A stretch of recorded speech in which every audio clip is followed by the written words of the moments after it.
cool. First Watch now. What you need to know from the Cochise County Sheriff's Office. Hosted by Cochise County Public Information Officers Carol Kappas and Grady Butler. First Watch on 92.3 KWCD. And it's brought to you by Sulphur Springs Valley Electric Cooperative, giving you an inside look into your sheriff's office. I'm Grady Butler, and with me is Carol Kappas, Public Information Officer with the Sheriff's Office, and Sheriff Mark Daniels. Good morning. Good morning, Cochise County. Hello, everyone. Let's start with wrestling. Wrestling's doing very well. 2000 wrestling. We just finished up last weekend with the Marana Tiger Duels. We placed 4 girls in the medal rounds. They did very well. We put 8 the male wrestlers in the medal rounds, top 8, and we even championed Tafia Fruin at 285, who placed 5th in state last year, actually was the crown champion. And then Noah Cummins at 132 was a runner-up. So very, very good wrestling last week. As a team, we ended up finishing 6th place. By points, we were in 2nd place after the semifinal team round, but they reformulated it, so it put us into 6th place, which still, there was 20 teams. That was impressive. It was a very tough tournament. Our losses came to Division I schools out of Phoenix area. So anytime you can do that, and these are programs that are that place like top 5 in the state every year. So no, we're very happy where we're at. We've had over 20 matches per wrestler. Did very well. And then we had our JV team, alternate varsity guys, go down to Douglas, and we had 2 runner-ups there. So again, we're wrestling where we need to be. Unfortunately, health is kicking our team. We're supposed to be in a match on Wednesday, a duel with Douglas, and then we're supposed to be in a tournament today and tomorrow, but we had to pull out because of health reasons, and I'm trying to keep this team healthy. And with the cold, the coughs, the flu, and then we had a possible exposure, so we took a break with the team. We're just doing cardio right now. So hopefully in January kicks up, we'll be full bore, healthy, ready to go, and finish the season on a top note. And so, speaking of schools, too, one of the things that we're doing at Apache School, it's in that little area by Portal. I don't know if everybody knows what a one-room schoolhouse is, but that's what we have. And Apache is great. They have, a whopping 8 students, but yes, bright kids.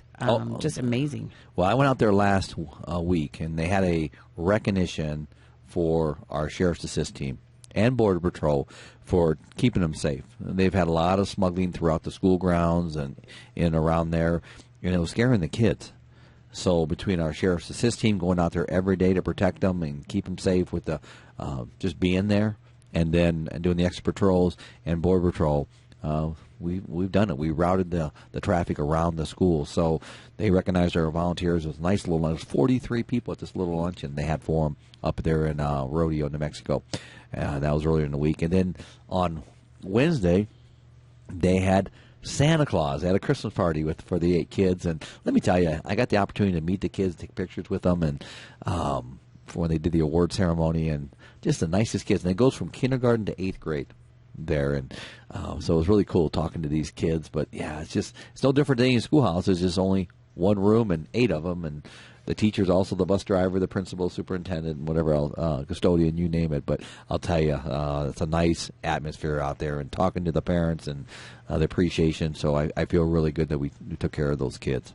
You also got to attend General Hale's Christmas party. I did. I got to see General Hale, General Barrett, and the spouses, and Mayor Mueller was there, and a bunch of Chief Thrasher from Service to PD. We all went up there and spent some time last Sunday and just embrace the holiday season. And I just got to say, I've said this before, our generals that have come through Fort Hugo have always been so embracing of the community. And I know Ann English from the board she went to one of the get-togethers up there just recently too. So again, we have a great relationship, Cochise County and our Fort Hugo folks. And Jeremy, the garrison commander, he was actually up there to him and his wife and talked to him for a little bit. But it's just a nice time to kind of kick back and conclude the year, but also celebrate the holiday season. And our holiday season is that's a huge time for all of us in public safety in general. You have so many different facets of that. But we had our people out with the Sheriff's Assist team and our personnel with Shop with a Cop in Sierra Vista, and they had such a good time. They did. It was, if you look on our Facebook page, I mean, Ken Foster, I think, is the premier. He is premier guy there, and he's looking at the camera like he's like deer in a headlight. But it's great when you can embrace these kids. And kudos to Walmart here in Sierra Vista for allowing us to do that. And we did one a week ago up in Benson for Shop at the Cop, and thanks to their Walmart up there. And again, whenever you help these kids, I tell you, there's something special about that. And cops and kids, it's a good combination. And speaking of kids, we got a Grinchmas event coming up. We do. Tonight, the San Pedro Apartments, which is located off Charleston, there by the college, is having their community Christmas party, and they invited, firefighters, law enforcement, the sheriff's office will be over there, mainly to embrace the kids. I'll be honest with you, and come in there and enjoy some food with them, and just the holiday spirit. And so we're excited about that. That'll be tonight. We're kicking that off at 5:00. And they also have, along the holiday season, parades. Man, we have had a lot of parades in the month of December, and we are so fortunate to be part of the communities by giving back with that. We have the Wilcox Parade last weekend. We had the Tombstone Parade. We had, so far, Palominas Parade, Sunsides Parade, Sierra Vista Parade, but the Wilcox Parade. So Wilcox is a busy little town, in case you haven't seen it, and we had a great showing. And they come out for their parade. I mean, no matter what parade it is during the year, I mean, they are packed on the streets in Wilcox, and it's neat to go to parades like that. I mean, we're celebrating with them, those communities, but something special happened at the Wilcox Parade. All these parades that we do all throughout the year, whether it's marching at the Veterans Parade or Christmas Parade that we're talking about, or July 4th in Bisbee and Benson, we got an award in Wilcox. Yeah, a trophy. A trophy. I don't know what we're going to do with it, but it's exciting because to get an award, and I got to give my team credit, the team members. They decorated their sheriff's cars with lights and all kinds of Christmas, items. It was really cool. Had a little float. I mean, Yes. I haven't seen it before. Well, Sierra Vista had one, Search and Rescue, so they had it in Sierra Vista also, but they actually won this trophy, so we're going to be posting that. So if you didn't get a chance to see the actual parade clip, you can look on our Facebook and see that. It does. It's exciting. And so thank you to the sponsor. I think it was the museum folks that put that parade together, correct? That's right. Yes. And then Huachuca City Parade is tomorrow. Yes. Is it 9 o'clock? Yes. 9 o'clock and they have a nice little parade down there. In fact, I'm going to try to jump on that. I got another community event with stocking stuffers tomorrow. And I was talking to them. We help out. We wrap presents here a couple weekends ago on a Sunday. We take the presents to a local church, and community members come in and wrap them. And this program through Just Kids Inc. and San Pedro Kiwanis is to help kids in need. I think this year there's between 500 and 600 kids they are helping. And it's just, so we, tomorrow, Sheriff's Office and a few other organizations will be delivering those gifts to all the kids throughout this part of the county. And I know Search and Rescue comes out and helps with that. Sheriff's Assist team, I'll be out there and a few deputies, and we'll deliver those gifts. And I tell you, there's something special about that, too. It really is when you can help a kid and they get a smile on their face when they see us pull up. They know, hey, we got something for you. And tomorrow is also the 2021 Glow Ride in Sierra Vista. That's a big event. That event continues to grow.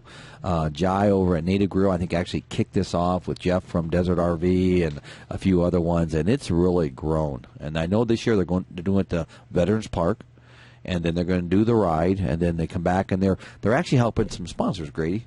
Yes, we've got Peach's Pantry, Sierra Vista Gives, Sahara Apache Football, and the main one this year is the Salvation Army. Which is a good one. I mean, Salvation Army, they do so much for the community, so much for whether it be food, family, spiritual support, all the way up to addiction and whether alcohol or drugs. They have those resources. So, again, thank you to the Salvation Army over there, Ty and Heather.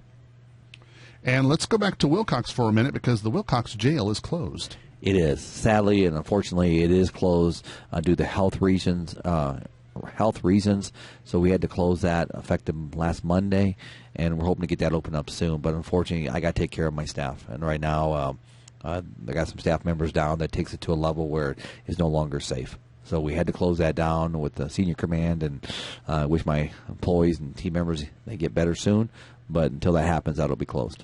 And in the jail, we have a promotion to announce. We do. On a positive note there in the jail, we got Brad Keller, who's going to be the new sergeant for the Wilcox jail. So he gets promoted. We close it down. I don't know if that's a message there. But again, I talked to him yesterday, or 2 days ago, and he's excited to take the helm. And he's new to the leadership team here at the Sheriff's Office, but shining star. So we're excited to work with him.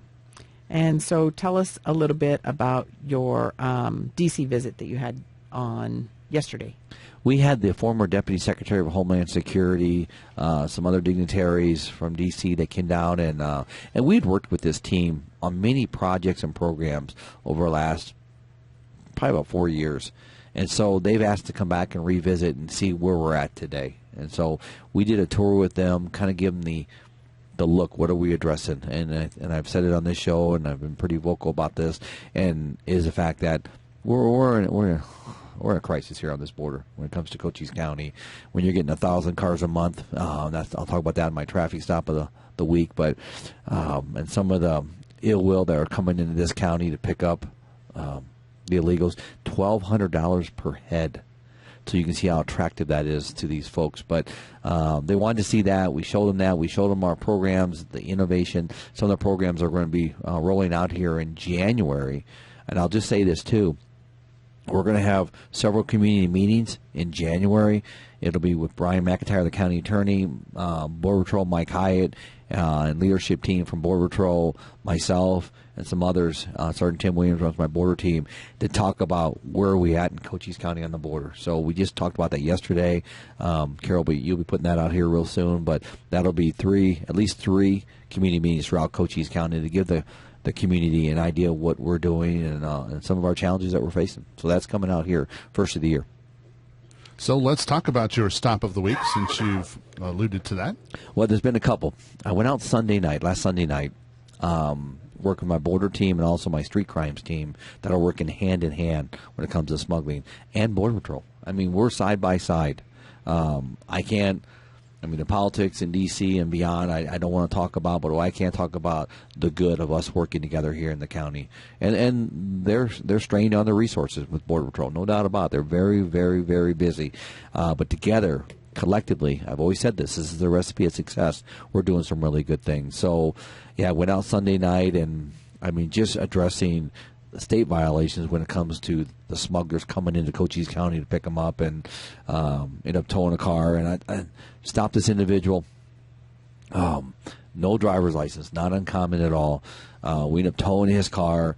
Within 3 to 4 minutes, here comes another car, pulls in on the stop, and these people are not from this area. Oh, we'll give them a ride.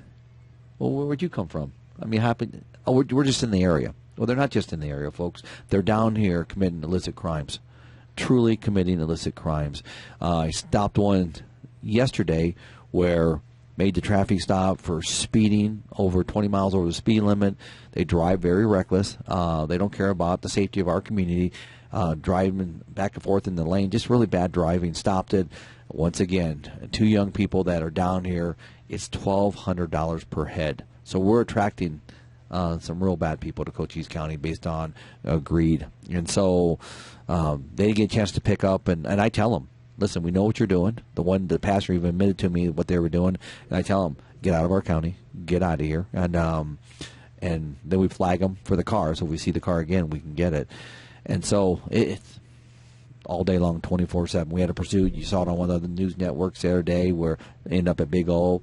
This activity at nighttime, and that's what it was last Sunday, just all night long. All night long, all day long. So I commend, and I say this before and I'll say it, to our agents from CBP, the deputies, the troopers, our officers from all the police departments.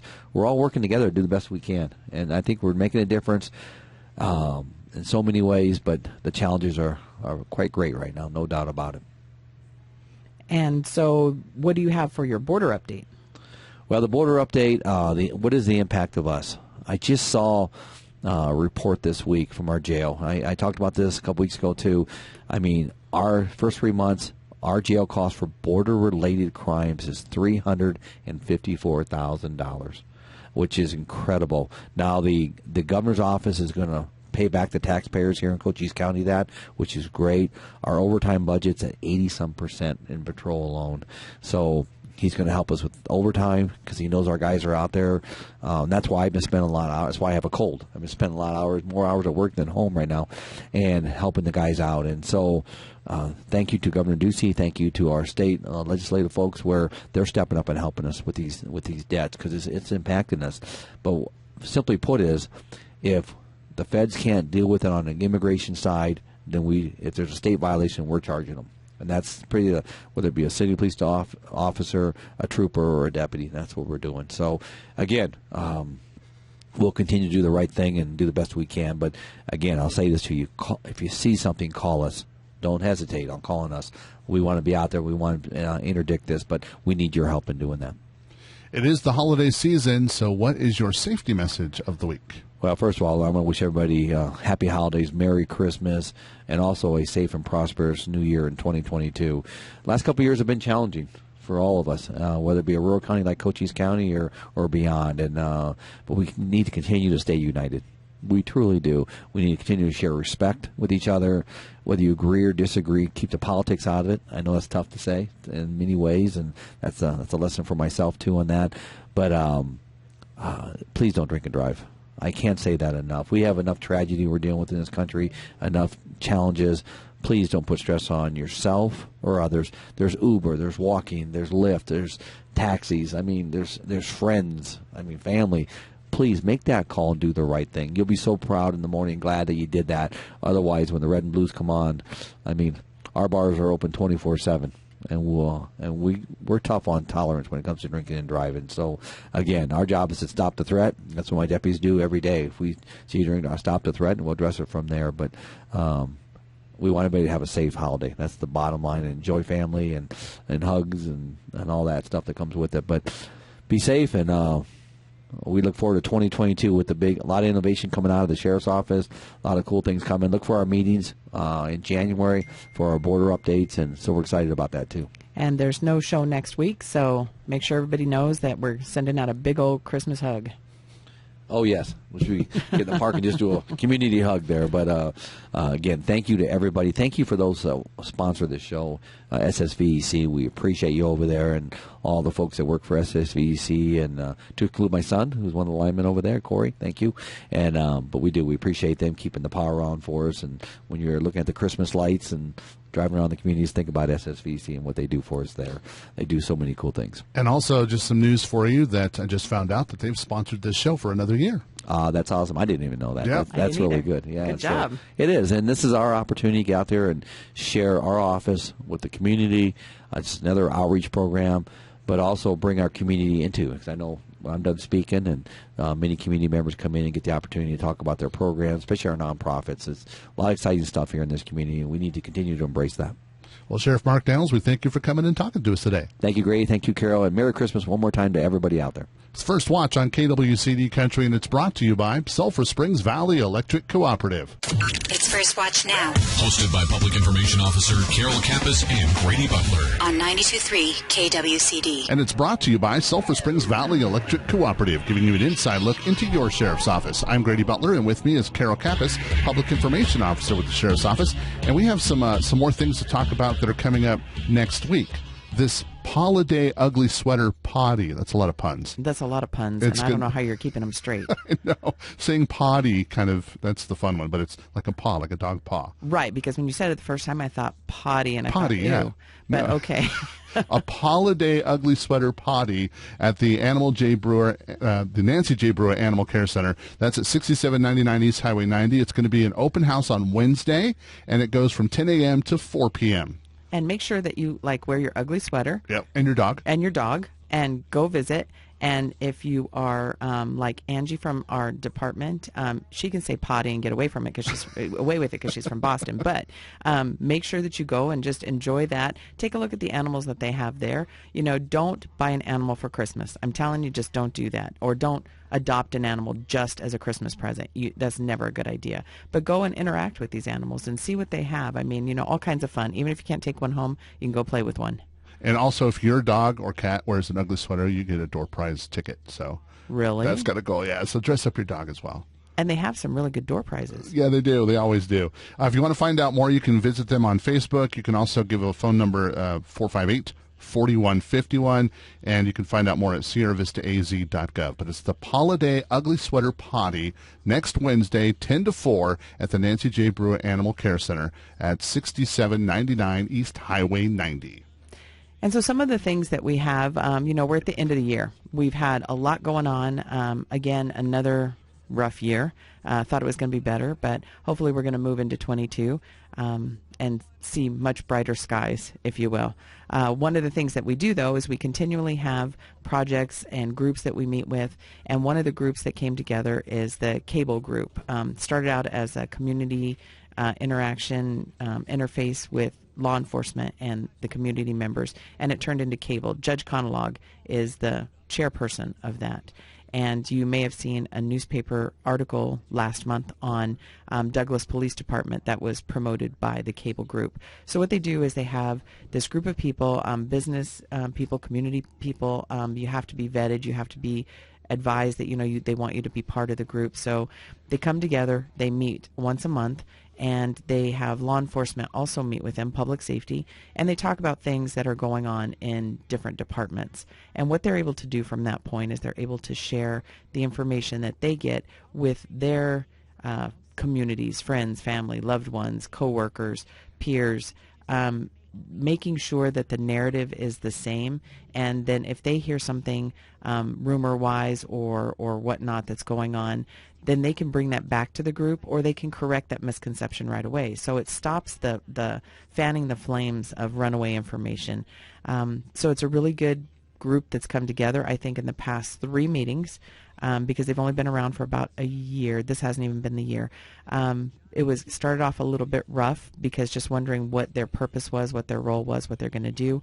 But they're really doing a good job. So you're going to see some newspaper articles that are going to be in an editorial style. They're going to actually highlight members of different organizations as like deputy, this deputy did a great job, this officer did a great job, animal control, this office. So it could be a group setting, it could be an individual that they're going to recognize in this way. And it's kind of a good way to make sure we're sharing information with the public about all these different departments, and it's just not, centralized on one theme and one person. It just gets a lot of information out there, and it's a force multiplier for all law enforcement. It's our eyes and ears into the community from a different standpoint outside of the box looking in, and it's so far proven pretty successful. So we're happy that that's there. So you and I go to the meetings monthly, and we just see what's going on, see what people have to say, good interaction between everybody, and a great way to share information. You have Tony Isom from the NAACP. You have Sherry Ethel from the real estate world. You have John Ladd from the ranching community. You have Fort Huachuca. Daryl's from Fort Huachuca. So you just have all of these people coming together. You have Huachuca City, a member of the Huachuca City Council. So everybody coming together and just sharing information and doing it in a setting where it roves around the county. So this month, as a matter of fact, next week, it's going to be in Huachuca City. They're hosting. So we get to learn about the different organizations, and they get to learn about us and share that information. And information is what we're all about, and that's why we do this show even. But we're going to start doing some things at the beginning of the next year. You're going to see a little more video action from the Sheriff's Department. Right, and it's going to just looking for new and innovative ways to communicate. If you haven't seen our Instagram, take a look at that, Grady.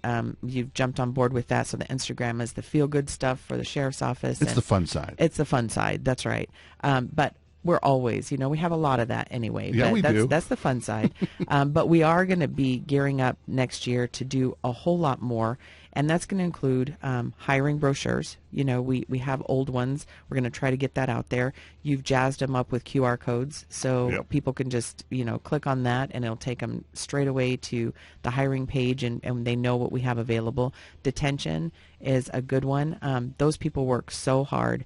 And there's, 3 detention facilities, Wilcox, Sierra Vista, and Bisbee is the main. The sheriff talked just a little while ago about Wilcox being closed down temporarily. And so it makes it difficult. You have a set number of staff to do a huge, huge job.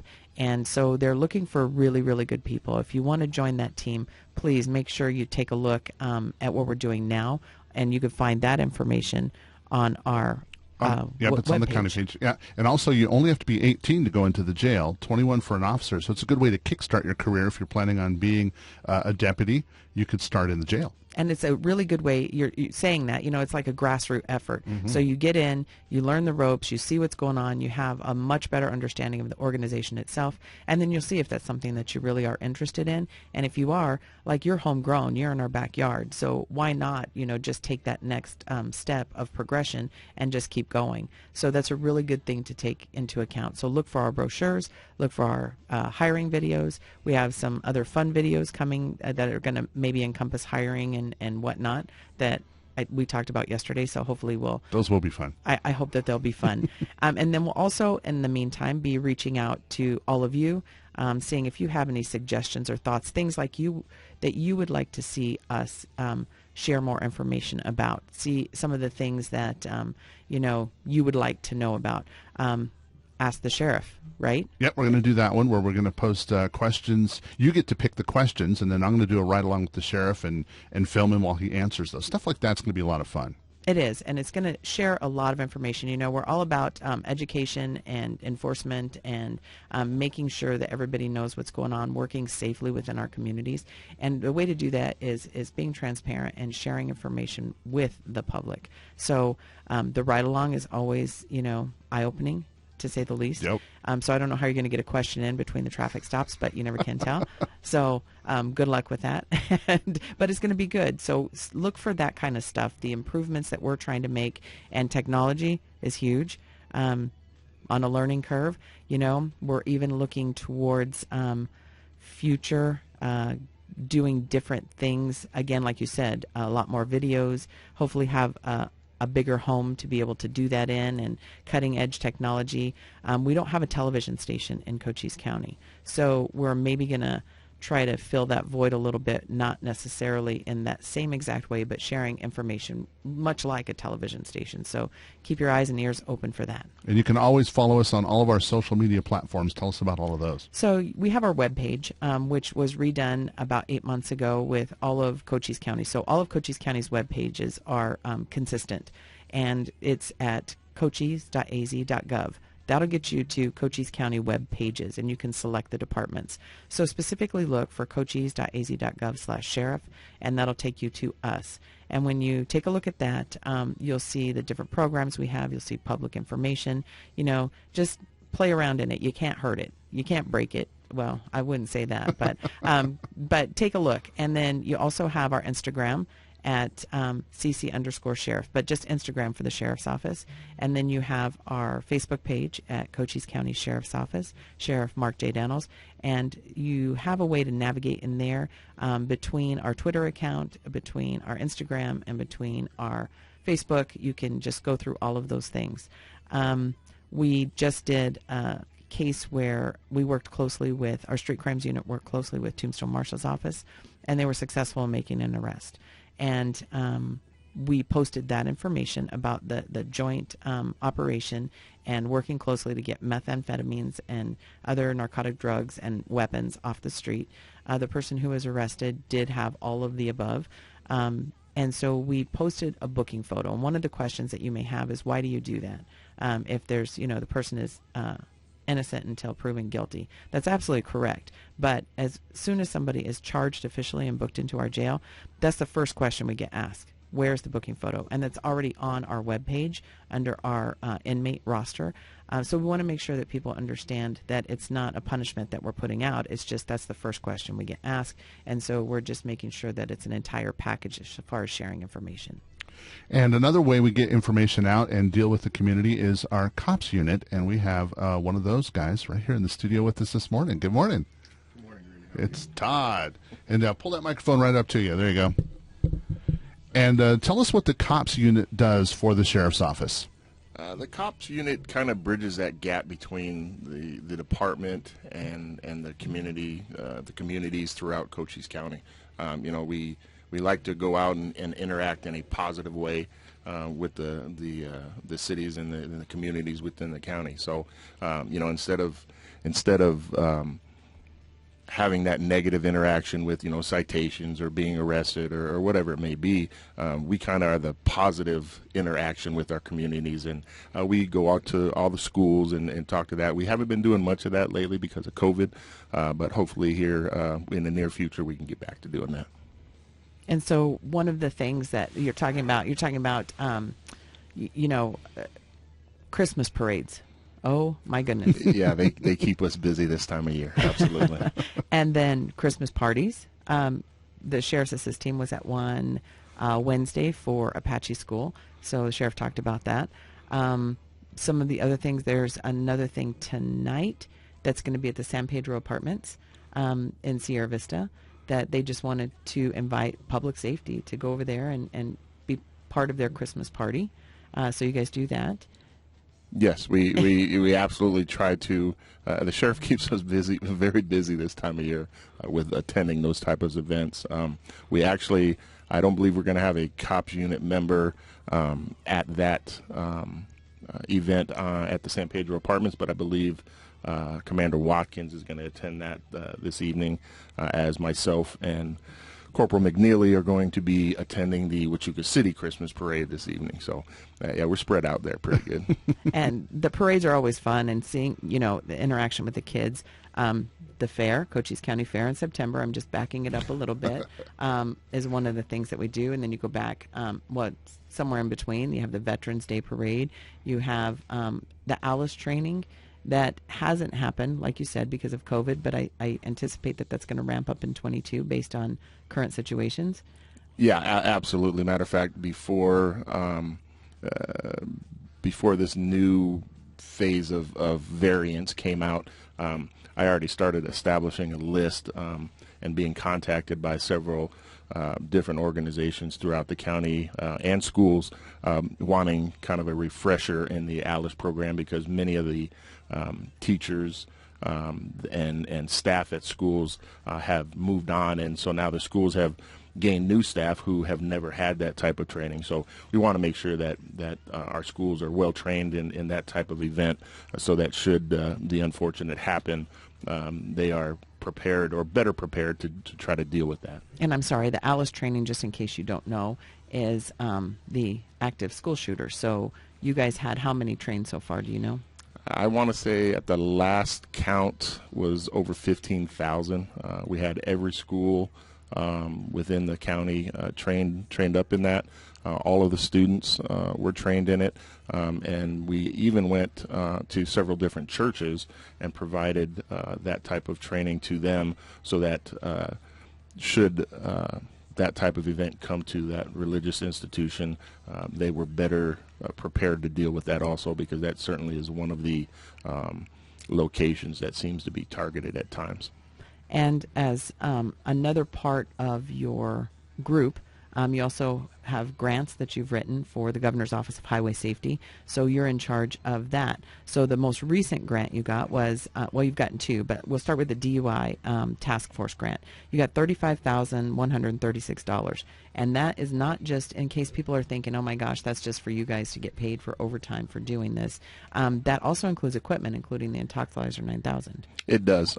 So yeah, we contact or we submit grants to the governor's office every year, and the ones that I am most involved in or that I oversee are the what we call selective enforcement, or a STEP grant, which is kind of basically our aggressive driver grant, and then I also oversee our click it or ticket grant. So at times during the year, usually I want to say around May, we submit a grant for the click it or ticket, which is that seatbelt campaign that the governor's office puts on. And then Lieutenant Morales actually oversees our DUI task force grant, but him and I kind of work hand in hand with that. So yeah, there's several grants that the governor's office allows us to submit for, and I gotta kind of give a shout out to the Board of Supervisors, because all of those grants get approved by them to allow us to use, and if it wasn't for them approving them, then we certainly wouldn't have those. And so when you say that you get equipment too, so in the most recent ones, again, you got an Intoxilizer 9000. What does that do?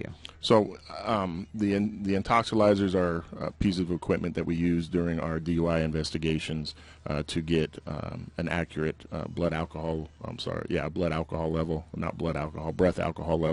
on anybody that is being investigated for DUI. So for the longest time we had the Intoxilizer 8000s, which were good machines, but as you know, technology improves and gets better.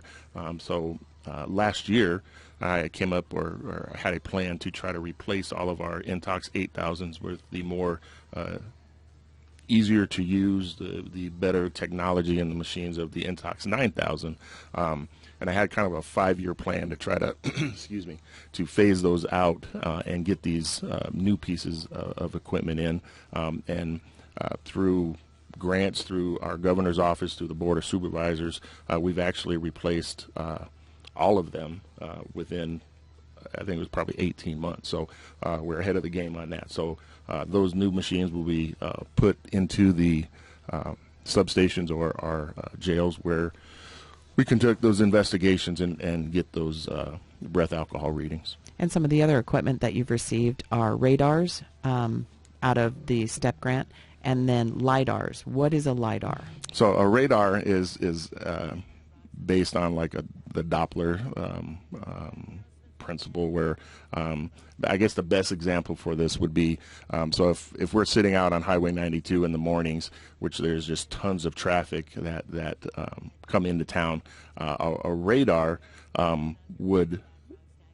it'd be hard to distinguish between which vehicles the radar are reading and which ones they are not. So we tend, or I tend not to use it in really congested areas because it's hard to get accurate readings on which cars are actually being displayed on the radar unit. However, with the LiDAR, it's a laser speed device, and those target specific vehicles. So in congested areas, we can target specific vehicles with the laser and not worry about maybe getting a false reading or getting a reading from a different vehicle behind it or beside it. The LiDAR allows us to be target specific. And in addition to that, not in this particular grant, but this is what I thought it was, but for your license plate readers, we also have some license plate readers. So we do have some technology out there, and the license plate readers do what? So I'm not really familiar with those. However, I've had a chance to use them at times. So basically, the license plate readers, as you pass, if they're mobile, because we have several on our patrol vehicles, but if they're mobile, as you drive past vehicles, these license plate readers are set at certain angles that allow them to read rear license plates or even license plates that may be on the front of the vehicle. But what it does is it scans that license plate, and then it searches the database to see, if that plate is stolen or if that vehicle is stolen. And if so, then it pops up an alert to the operator of that system and lets them know that, hey, this vehicle's stolen, and then we can start our enforcement activity with that. That's pretty neat. That's some neat technology. It is. Another thing the COPS unit does every year is the Sheriff's Charity Ride, and you guys was very successful this year. It was. Every year that we've done it, and like I said, we just finished our 9th year.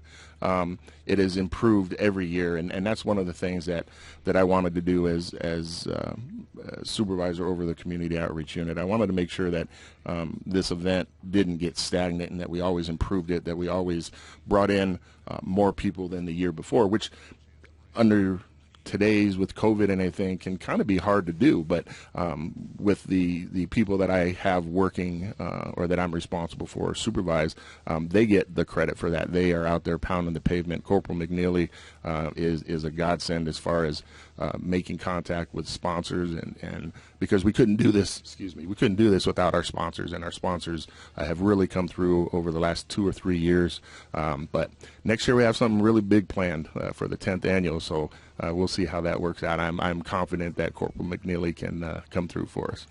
And the COPS unit is also where the hiring process kind of starts in the sheriff's office. So tell me about that. Yeah, so one of the other hats that we wear is we're responsible for reviewing the applications that come into the department, not only for deputy, but for detention, for our records clerks, for our secretaries. At times we can be extremely busy with just that task alone. We review the applications and see who is able to continue with that process. Once that happens, we set up a testing date where for the deputies, they actually have to do kind of a preliminary PT test to make sure that they will be able to perform in the academy and not be stressed out about trying to bring their physical conditioning up to par. So our preliminary testing is the test that they actually have to do to obtain their certification in the academy. So once they're able to pass that for our preliminary testing, we're not worried about their ability to pass that during the academy and obtain their certification. Once they complete the PT portion of the testing, we then take them in. And it's a full day that first day, but we take them in. They do a reading comprehension test. They have to score a minimum grade level on that. And then there's a problem-solving test that we have them do. It's not graded, but it's used by the psychologists that we send them to later on in the process. And then they do about 3.5 to 4 hours worth of psychological testing that first day. After that portion, we then schedule a oral board or a question and answer board. We bring them in individually, sit them down, and ask them several questions, not necessarily related to law enforcement because they're not law enforcement personnel, so we don't expect them to know the ins and outs of that, but kind of like their decision-making skills, things like that. See if they've done any investigation into the department, who our sheriff is. You'd be surprised we get some applicants that don't know who the sheriff is, and we try to tell them do some research into the department because you'll probably see some questions that pertain to that. So once the OR boards or the QAB boards are done, we rate the applicant according to their PT scores, how they did on the QAB. They have to pass the QAB with at least a 70% to move on in the process. Once we do that, depending on how many openings we have and how many people have passed that OR board, we then select that number of people to move on to our background phase. Typically, if we have one opening, we do 2 backgrounds. We'll have our primary person that we are really strongly looking at, and then we do a secondary just in case something pops in that background that disqualifies them. We have the other applicant kind of already in the process. We don't have to start from scratch with him. Once the backgrounds are done, that takes anywhere from 30 to 45 days approximately to get completed. Then once that's done, the backgrounds are submitted to Lieutenant Wilkins, who oversees our unit, and then he passes those on to the command staff, and they make the decision on whether they want to hire that person or not upon the recommendations from myself and Lieutenant Wilkins. So, it's quite the process, though. And that was just deputy that you went through. That's not for like a secretarial position. Correct. There's a whole separate process that's right. Not quite as detailed or lengthy as far as secretaries or our civilian staff. Okay, so how often does it come up as a hiring opportunity for deputy? Typically, deputy testing we do twice a year. Typically, it's around the March time frame, and then again in September. We have had some new guidelines put in by Arizona Post, which is the governing body for police officers within the state of Arizona, where our backgrounds have to be submitted to them 30 days prior to the start of the academy. Before, we could actually send them to the academy if we were like a week or so before the backgrounds were done. As long as the backgrounds were completed before they graduated the academy, it was acceptable. However, that has changed now, and now backgrounds have to be into AZ Post 30 days prior to the academy starting. And how often are we looking for detention officers? We're always looking for detention officers. I heard you guys mention how it's a good thing to start in detention and move your way up. That's how I came in back in 92. I started off and did 4.5 years in detention, and it really does give you a good look into how our department works, how to interact with people, especially in a confined setting, because that I will tell you it takes a special person to work in corrections.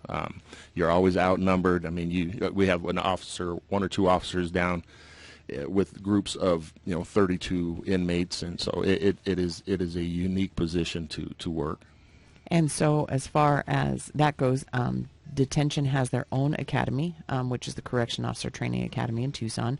So they get people in there, they get them trained, they send them to the academy, and then they have to go through. I mean, it's a lot. So that's why I think that it's difficult to find the right fit. We can't fit a square peg in a round hole, but the people we have there are amazing. And as far as the Law Enforcement Academy, just partnering up with Cochise College, the next one is starting January 10th? Correct. And we have how many people going to that one? We have a total of 5 officers that are going to attend that academy. And then they'll go, that academy used to be 17 weeks, and I believe it has been moved up now to 22 weeks. They've added some training hours to the academy, some significant additions to the academy. So so instead of 17 weeks now, I believe it's a 22-week program that they have to complete. Well, Sergeant Linendahl, we thank you for coming and talking to us today and catching us up on the Cops Unit. Absolutely, anytime. All right, it's First Watch on KWCD Country, and it's brought to you by Sulphur Springs Valley Electric Cooperative. You've been listening to First Watch with the Cochise County Sheriff's Office. Hosted by Cochise County Public Information Officers Carol Kappas and Grady Butler. Join us again next Friday morning, 7 to 8 a.m. First Watch. What you need to know from the Cochise County Sheriff's Office. Only on 92.3 KWCD.